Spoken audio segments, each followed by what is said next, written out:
Welcome to Macon Memories. This is Lynda Wright. It's April 22nd, 2008, and I'm at Randolph-Macon College with Professor Willie Chappell and Professor Jerry Ross. Good morning. My name is Willie Chappell, better known as Bill now, and I came to Randolph-Macon as a student in 1946 and came back to teach in 1967, retired in 1992. I'm Jerome Clayton Ross, and usually I'm called Jerry Ross. I came to Randolph-Macon as a student in fall of 1971, graduated in 1975, and have been privileged to start teaching here in the fall of 2006. And so it's my second year teaching here at Randolph-Macon.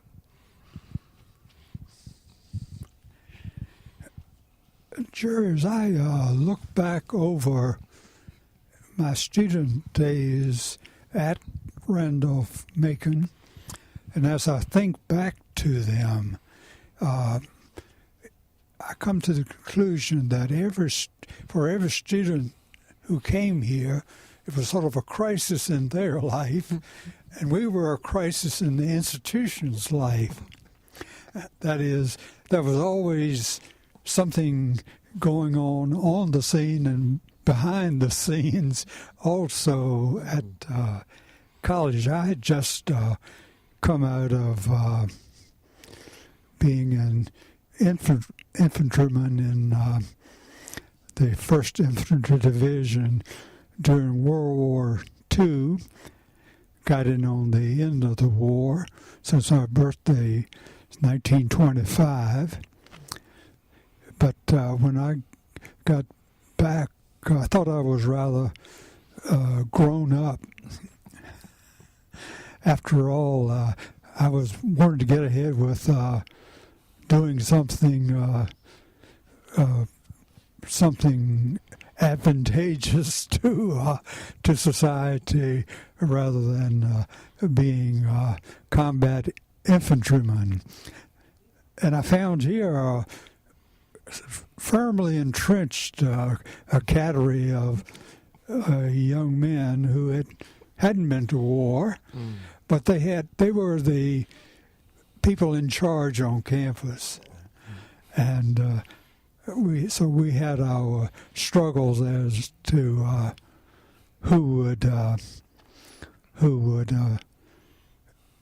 be upperclassmen and who would be lower classmen, and by and large the service people just ignored the fishtails and all of that. Okay.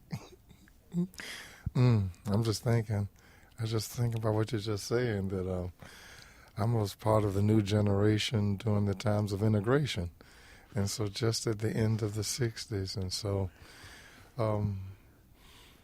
a friend from this area who's now a deacon at a church where I work, he introduced him to me as one of the first 10 blacks to have come to Randolph-Macon, and I never thought of it that way. That I'm probably one of the first 5 or so who graduated after 4 years, Yeah. And so that was really, never thought of it in that case. And so integration, and then when I signed to come here, it was all male, and 2 months after I signed to come, because they were giving scholarships for basketball, it went co-ed, and so a few more African Americans were on the campus, and then about 60 young ladies were staying in Thomas Mary Branch, and so that was probably the talk of the campus. So I think guys would hang around Mary Branch in the water fountain like vultures. Well, it's interesting. You came as a star athlete from, was it Thomas Jefferson? Oh, Maggie Walker. Maggie Walker. Well, anyway, you were the tallest man we'd ever seen on our basketball team. When I was in college, the center was barely 6 foot tall, and we thought he was, oversized. But then we got the generation seemed to get longer legged, armed, and we had a tall man with us. but Jerry came as kind of an ambassador who was very, very much needed, because he brought with him a great supply of goodwill and love of his fellow man. And so he was always sort of an example that we who were teaching wish that all of our students were as he was, but unfortunately they weren't as serious as at their studies, some of them, as Jerry was. I was just thinking, I was just sharing earlier as we were just talking that I came for the education, and basketball was a means to that end. I had turned down Virginia Tech that offered me a full scholarship. I'm first generation college, so I didn't want to go that far from home.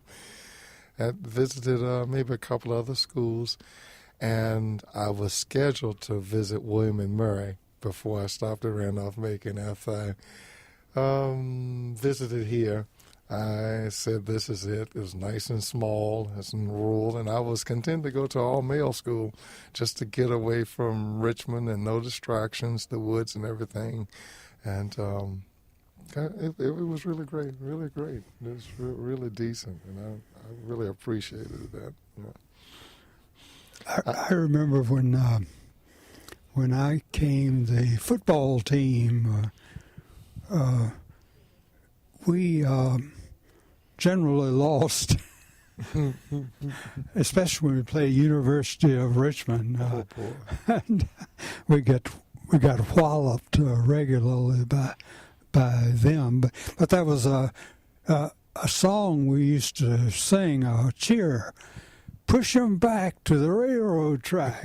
Push them back to the railroad track.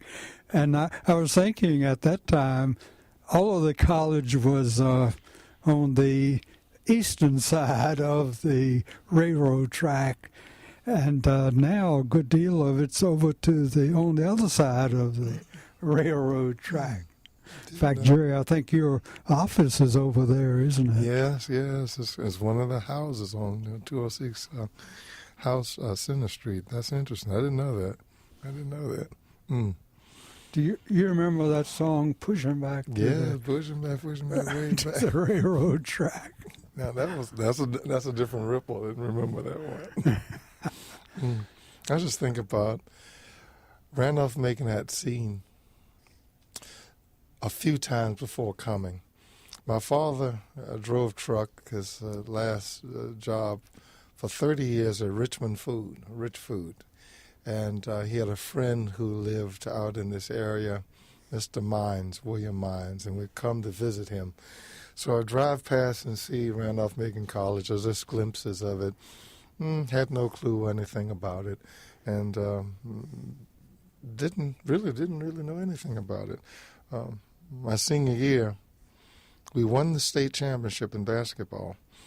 And on the night that we won the state championship in Charlottesville, that's where they played at UVA, I met Coach Webb. I was introduced to Coach Webb by, I think his name was Bill Chambers. He once coached at VCU, and I think he did some high school coaching. And he introduced me to Coach Webb. And I think Coach Webb had heard about me by means of Bill Chambers, but also another classmate of mine whom was a roommate when I was here. I played against him in high school. His name was Fletcher Johnson. And I gather that's how they had put me in contact with Coach Webb. And so I guess I was a basketball prospect because I was a good student. I think I was known pretty much as a student athlete in high school. And was I guess Fletcher is still the leading scorer that Randolph-Macon ever produced, male at least. Yeah, he's in the Hall of Fame. I was there when they inducted him. I don't think anybody has topped his points. I can't remember all of them, but one game he scored 52 points. and he broke records, but we had a great team. I guess that was after the time of Howard Stevens. Yes. Howard Stevens was a football phenomenon. He was phenomenal. And I tell you, we were unbeatable as long as he carried the ball, because he could run as fast sideways as he could frontwards. And all of the people would be bending down, beating the ground because they missed his tackling. I think we did with basketball a similar thing. The basketball program excelled. I think Coach Webb had some strategies, and he began to really build an interesting team. And the whole team changed from a slow-paced kind of maybe rigid kind of offense to a kind of fast-breaking, very freelancing offense. And so some exciting players, and I must say the team was smart. We had smart teams. And Eddie Webb was a good shot. Yes, he was great. His son, their son. He was a left-hander, and that helped keep things off balance too. That was before the three-point and the two-point. For the three-pointers. Yeah. But anyway, he would make a lot of shots from the sides. Oh, long shots. He was great. It's interesting, Paul Webb. I knew that family way back because they came from Petersburg, Virginia, and in fact, his sister Anita Webb was a friend of my wife, and she was helped. She was at our wedding, and also at our 50th anniversary last year. Anita Webb. But Paul was famous as an athlete himself. Yeah, I heard he was at Willie. As a baseball player, and not as famous as Eric Tipton, who is also from Petersburg, but famous in baseball, and an excellent human being. I'm grateful to Coach Webb.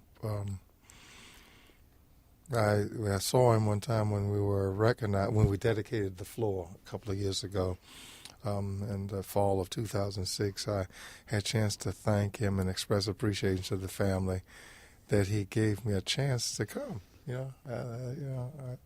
gave me a chance to come, and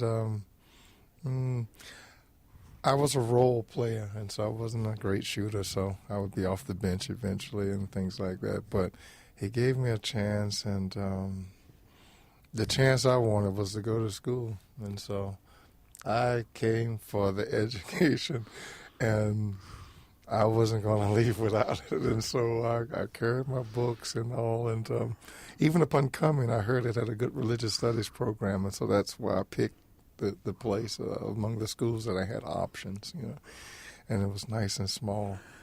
Before coming, a Greek professor then contacted me and said, if you're going into ministry, because I decided ministry before my senior year of high school, and so I was picking my schools based on that. He said, if you're going into ministry, you need Greek. So I signed up for Greek for several years. I took Greek, and eventually I took Hebrew from you, Hebrew from you, and so that's all the Hebrew I ever took. And so I only have one course in grammar, one course in reading, and that's all the Hebrew I've ever had. And so I'm astounded because I never thought I taught that much Hebrew. Because and what attracted you to Hebrew especially? The thought that Jesus was a Jew kind of dawned on me, and Hebrew seemed like it was an interesting kind of language. And so, in trying to understand Jesus, that's where I began to push towards Old Testament. My last class, one of my last classes in religious studies was Life and Teachings of Jesus with Ira Andrews, and did a paper, Kingdom of God, a 2-part paper. But out of that course, it really dawned on me. I said, Jesus is a Jew, and in order to understand him, maybe I should study the Old Testament as opposed to the New Testament, because this is written by guys who are not Jews, and they kind of bend him a little, and so that kind of excited me. And also I heard about Hebrew. It was an aura of mystique about Hebrew. There was a guy, Bill Davis, a year or two before, had taken Hebrew, and we heard about it, and so he had to get special permission for this independent study. And I said, oh, I want to take Hebrew. And so it was 4 and 5 of us in the class together doing that, and it was really fun. I've used it and learned it, and so I can't understand how you didn't take any other formal classes in Hebrew. I took I came at Hebrew sort of from a tangent or cotangent, and I went to Union Seminary in Richmond, and they had a program there where in January you could take, introductory Hebrew. Yes, so I took that, and then I had a tutor for a couple of years, and then I went to Virginia Theological Seminary a year and had a lot more Hebrew and Aramaic. And never took that. Never took Aramaic? No, I never took that. I was going to ask you, what other Semitic languages did you? That was the only one. When I went to seminary, languages weren't required. I went to Virginia Union School of Theology. It is now the Samuel DeWitt Proctor School of Theology, Virginia Union. And I went there because of his focus in black church and ministry. I was anticipating going into the black church and into ministry. They didn't require languages. And so during my seminary time, every morning I have my devotions. It's a regimen that I started almost before college. I would get up and I would practice reading my Hebrew and Greek. So I translate passages in the devotions to keep up, since it wasn't required and didn't want to lose it. And something that I really realized upon coming here, when I saw you and Ira and B.J. Seymour's, I said, you can make a living teaching the Bible. I said, oh, that seems like it may be much easier than going into church. And so around my first year of seminary or so, I was thinking I would make the move to go and prepare the teaching. So I just worked and used my Hebrew on my own. I did my exegesis with my languages and stuff, and the professors, they were very, very receptive. Dr. Solon, Richard Solon, did some courses here. He taught me New Testament, and he's a United Methodist minister, and so he really kept me in seminary. I kind of got a little discouraged. Thought about transferring. Richard Solon was pastor at Duncan Memorial for 8 years. All right. Got to know him very well, and Nice. he did a lot of translating from German to English as some of the German biblical students, and he translated. But he's very impressive preacher and educator. He's a wonderful guy. He spent the first half of his ministry as a teacher, and the second half as a pastor. And so that's really interesting.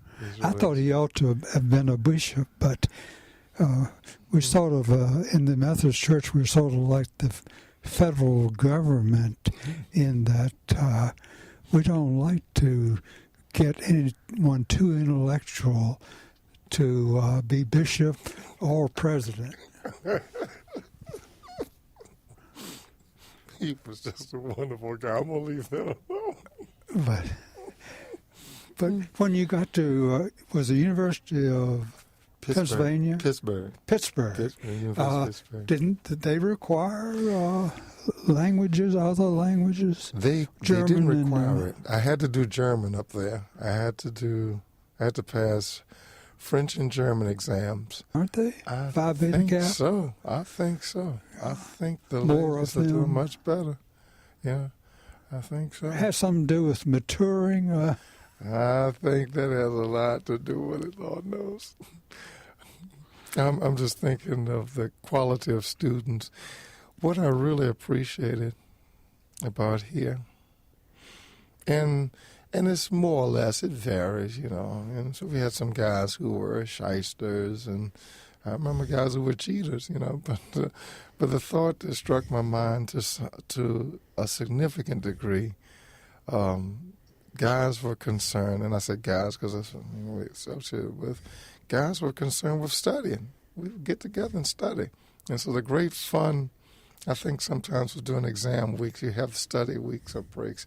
And what I sensed here was a commitment to study, and you didn't have to be, quote unquote, ignorant.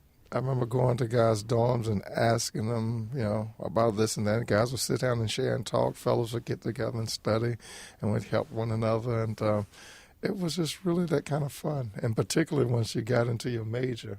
At that time, religious studies, even now, but at that time, the STEM was the 14-to-1 ratio, but in religious studies, we'd have 3 and 4 and 5 folks in the class. And that was a gem, one thing you couldn't hide, so you had to do your work.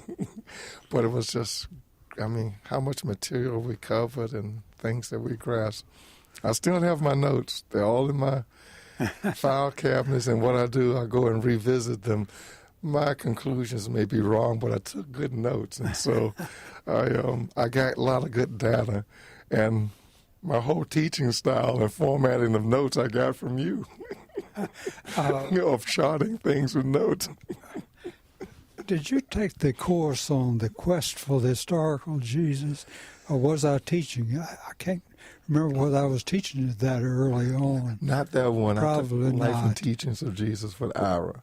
Yeah. That's but something the I took. historical Jesus was, you know, the started by Schweitzer, the quest for the historical Jesus, and then gone through 3 or 4 stages, and now they decided to do it by counting heads and how many think this is a genuine saying of Jesus. Yeah. How many not certain. What is that? The group down at Emory. That's the Jesus Seminar. Is that with Dominic Crossan? Yes. Mm-hmm. That's kind of exciting to follow. Really, really exciting to follow. I guess Dr. Moreland was still here when. Yes. When you, I guess he's retired. He had retired, but I remember seeing him. He would be on campus frequently, and he gave me some materials one time. And we were talking about the relationships between the Methodist Church and the college. Mm. And according to Virginia law, a church cannot own a college. Oh, okay. And so we have our own, board of trustees, but the church doesn't technically own it. But when Dr. Moreland was here as president, it was the closest connection between the church and the college that more so than any other period, because Dr. Moreland was a man of considerable influence in world religion at that time. Okay. The ecumenical movement. Okay.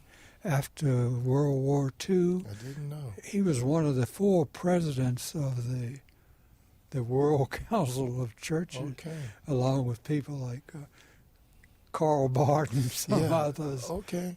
I did not know. So he was really had clout in the church, but unfortunately ecumenism, fell by the wayside because people were afraid of a super church. They didn't want a super church. Yeah, well, now we have the mega churches, and that's interesting. Yeah, we have mega churches, but they're not super churches.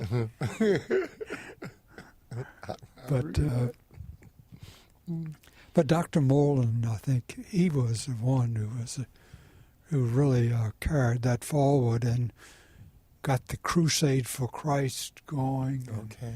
That brought a lot of foreign students. Okay. People from the Orient. Yes.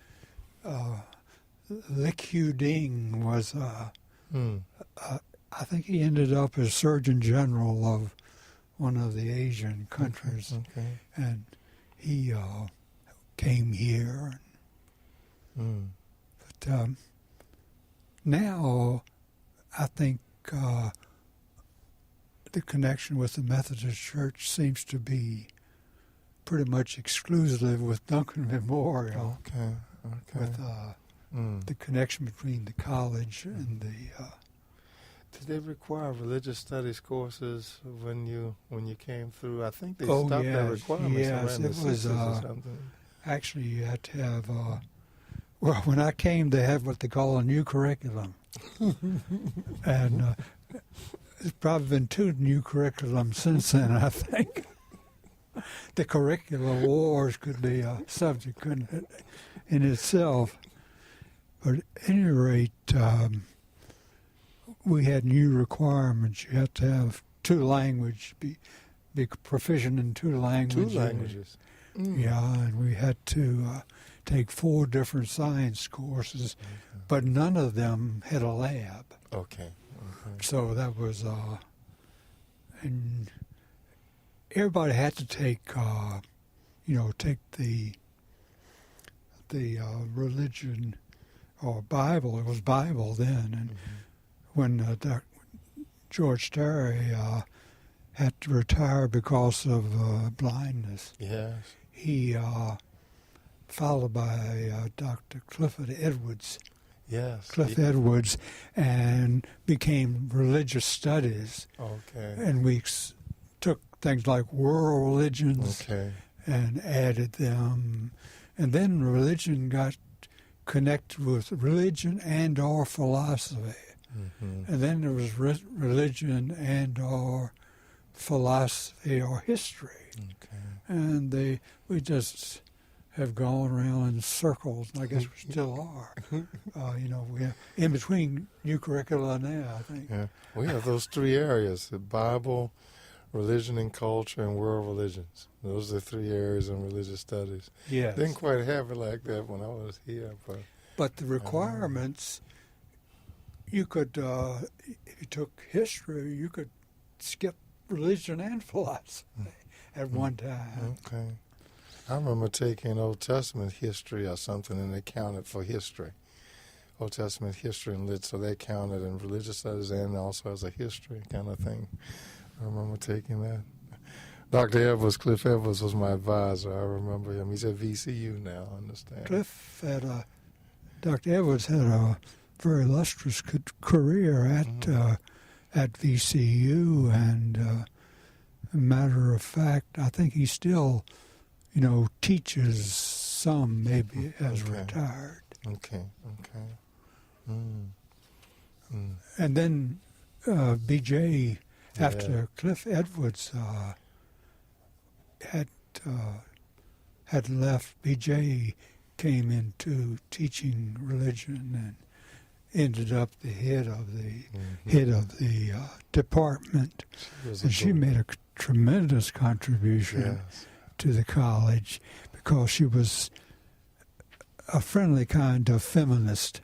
I think she came the first year that I did, something like that, in that 71 or so. I remember taking her religion and lit classes, and she was the one who introduced me to the thinker whose philosophy provides the rubric for my whole theology and life. And Kierkegaard?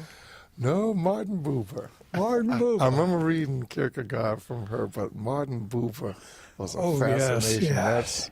That's the guy who provides I and thou. It can do. Yeah. I want to teach a course on him someday, and so maybe someday I'll get a chance to do Buber. Have you read his tales of the Hasidim? I've collected them. Baal Shem Tov. Yes. Well, Buber, affected German thought and continental thought as well as thought in this country. I think maybe, disproportionately to, he's not considered along with some of the other philosophers, but he certainly was a very profound one, especially in, the questions of the I and the thou and the it. I've seen him now reference a lot of times in education and in psychology. Yeah, you see. Because I think when he was writing, those things were kind of in their infancy.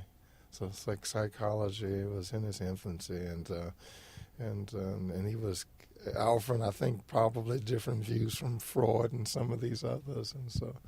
But I love him and enjoy that. I've collected. I think I have all of his books in translation.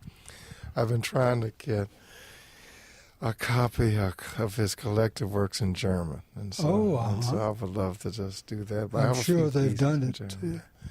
So, gosh, the Germans have.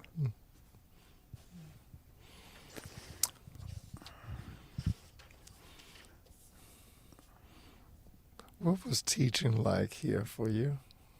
Well, it was a big adjustment because I'd been a pastor for about 13 years. Oh, okay. And I served 3 or 4 churches. Okay.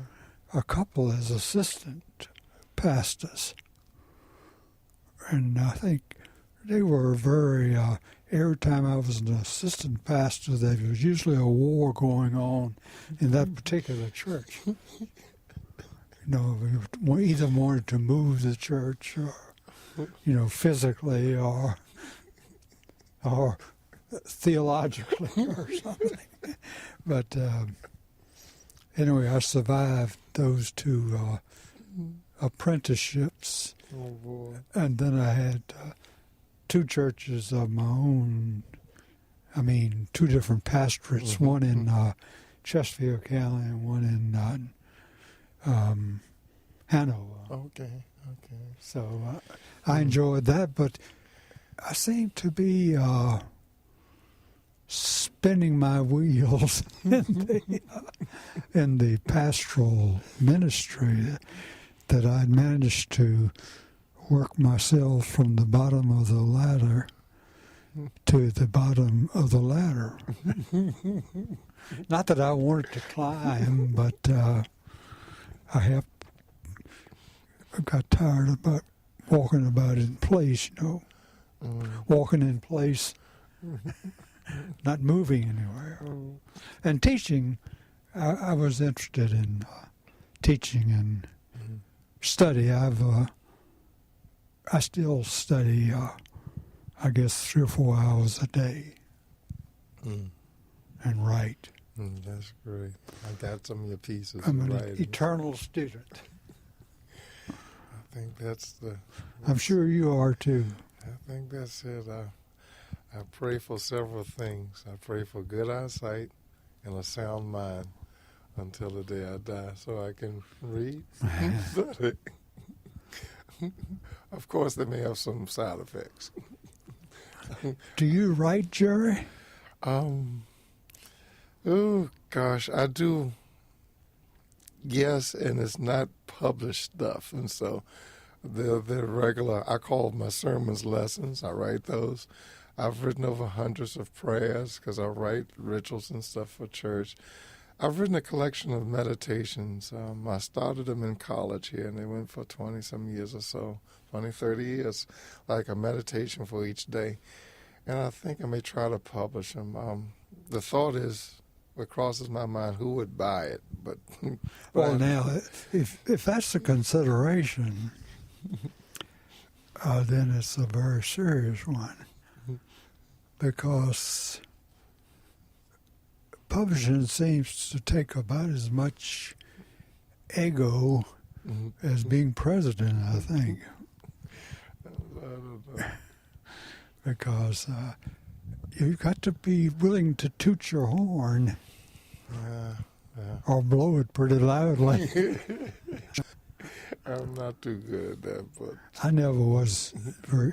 I wrote and took refuge in what they called the Vanity Press and did a couple of books that way. And then I did a couple through our, printing office. okay. They can yes. put together a pretty good book. Okay. I wrote a book of prayers. Yes, I had some of the meditations. I have, I think, one or two of yours. And then I wrote a lot of poetry. And it's what they call obscure. Oh, everybody thinks it's obscure, which is the same as being obscure. That's what you call a closet poet, and now I've gone back in the closet. I've written some articles and pieces, and through a subsidy publisher, I did a book, a compilation, and I have written a revision of it. Eventually, I guess I may try to send it in. I'm more taken with just getting together thoughts, but it's taken me a long time to just get bits and pieces together. And so I have some ideas, but nothing that's earth-shaking. Well, Yeah, just it may, I don't know if it's a prejudice on my part. It probably is, but it seems to me that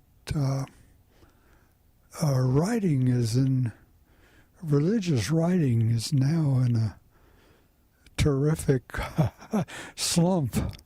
If you would, everything is a how-to book now. Okay. How to. Uh-huh. And nobody seems to be asking, well, how to what? Yeah, how to pray, how to lift yourself by your own bootstraps. But I don't see much coming out except on the university presses, that attracts my attention. To me, it's like new takes on old ideas, and so I haven't seen anything that's really startlingly new, and I think writing has now taken on a different twist. I think persons write because they have to, not because they have something to say or something new to offer, and so In scholastic world, that's true because publish or perish, is that in some schools it comes down to that. I think that's a joy for me being here. The focus is on teaching. That's right, That's a high and priority. teaching is what we live by, and what, after all, that we do that is important. How much we can motivate our students to read. I followed, after graduation one year, I was following a group of students, and one was saying to the other, thank goodness I'll never have to read another book.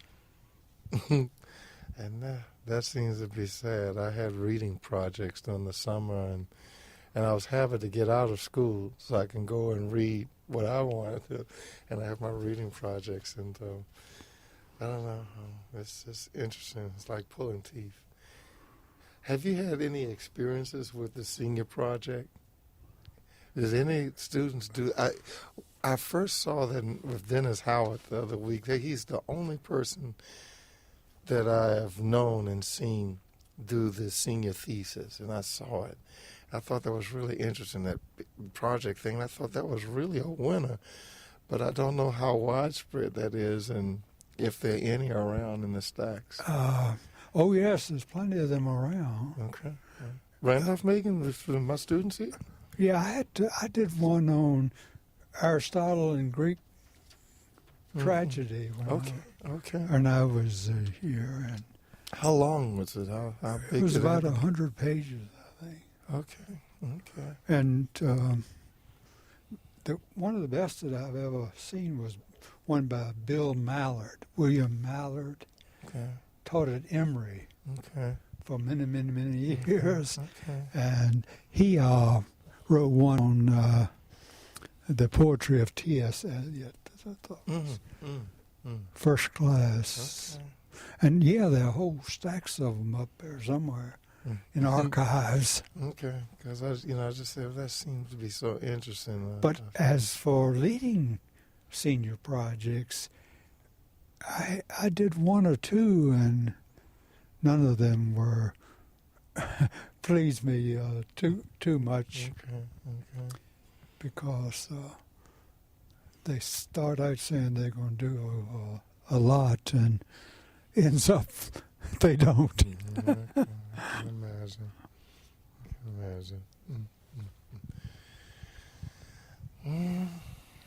Garrulous. I'm garrulous. I don't know what I could say as just the thought is,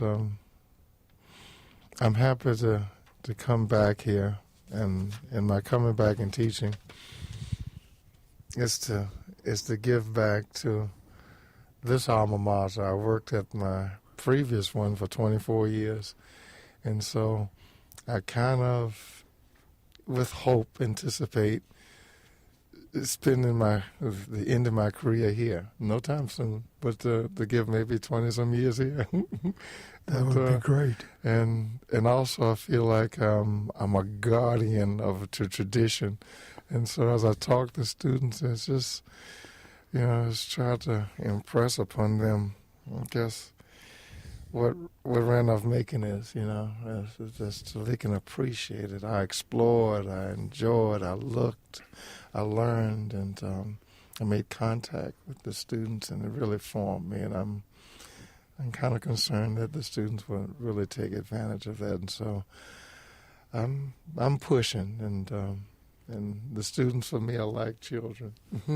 Well, with the honors program that we have now and the merit scholarships, that gives. Well, I remember in my days, that was beginning. You began to get a number of students who are very serious. Okay. And the reason we don't have a great number of ministerial students is that we have outpriced ourselves. Okay. We are priced out of the market Okay. because of the cost of the school. Oh, okay. And also we have a different clientele now, Okay, I can see. a wealthier, more scattered clientele. Okay. But the Bailey scholarships should, I think they're bringing improve some. that. They're bringing some in. As I teach to that, I'm really trying to teach religious studies as a part of the whole liberal arts enterprise. And so teaching is oriented not towards clergy, pre-ministerial, but just help persons to be conscientious. And I'm hoping that they'll see how this fits into the mix, and so I'm always trying to defend it or explain it for being informed. I'm going to stop. I thank you for the opportunity, and it's nice being with you, Professor Chappell. We called Professor Chappell when I was in school, we called him Y'all Willie. And so Y'all Willie Chappell. I saw that. So I won't say where I saw that. But I've seen that expression. It was probably in my remarks in honor of him as we sent letters. And so I'm just grateful. I thank you for a kind of, this is my mentor in religious studies. I certainly feel that the student has gone ahead of the mentor. And proud of your work and contribution you made to the school and helped the spirit of the school. And I think you're still doing that. So I wish for you a long tenure. Thank you. Thank you. Thank you very much, Professor Chappell and Professor Ross.